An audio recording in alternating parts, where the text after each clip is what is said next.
one big thing.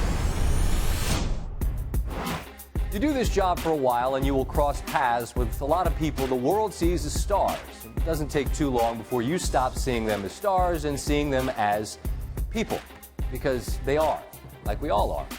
I met Chris Long many years ago at a Super Bowl party. It was a great night. Everybody was having fun. He was hilarious, and we just sort of hit it off.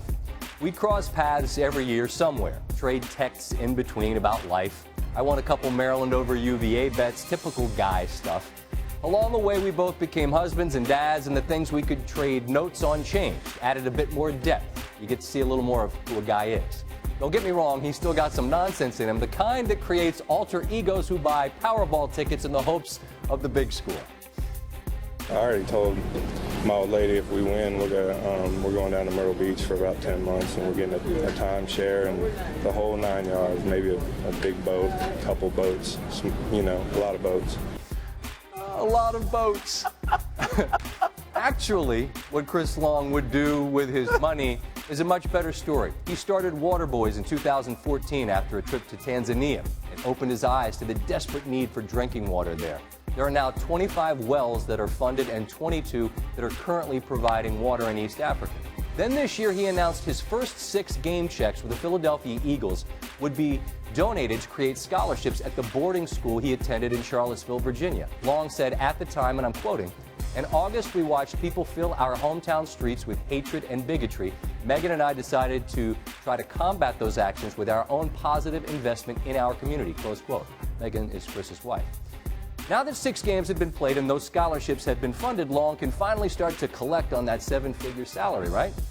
Actually, no. He announced today he's donating the remaining 10 game checks to organizations in St. Louis, Boston, and Philadelphia, the 3 cities where he has played that provide education to underserved youth. As Chris said today, quote, "By joining forces, we will have the power to make a bigger impact and create a rich, educated culture for all of our youth. These kids will be the kids that can propel positive change in their communities," close quote. Each of the 4 organizations that were chosen is getting $100,000 from Long. He is calling the campaign Pledge 10 for tomorrow. Fans and businesses are encouraged to contribute. If you want information, this is the address. And if you use the hashtag Pledge 10 on Twitter, you will find information as well. Now, to get the ball rolling among our viewers, and I know a bunch of you out there have your hearts in the right place, I'll pledge $10,000 to the cause. When I met Chris Long, I had no way of knowing I would meet someone who would inspire me in this way. I could have made stereotypical assumptions. He's Howie's kid. He's a number 2 overall pick. He's from UVA. He's a millionaire. Probably a self-centered goon. He's anything but.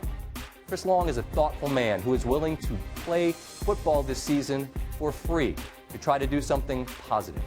Now, I'm familiar with the costs of playing. He knows far better, and it is not free. There are costs. But that is what he is willing to do. And that left me asking myself today, what am I willing to do? So now I'm asking you.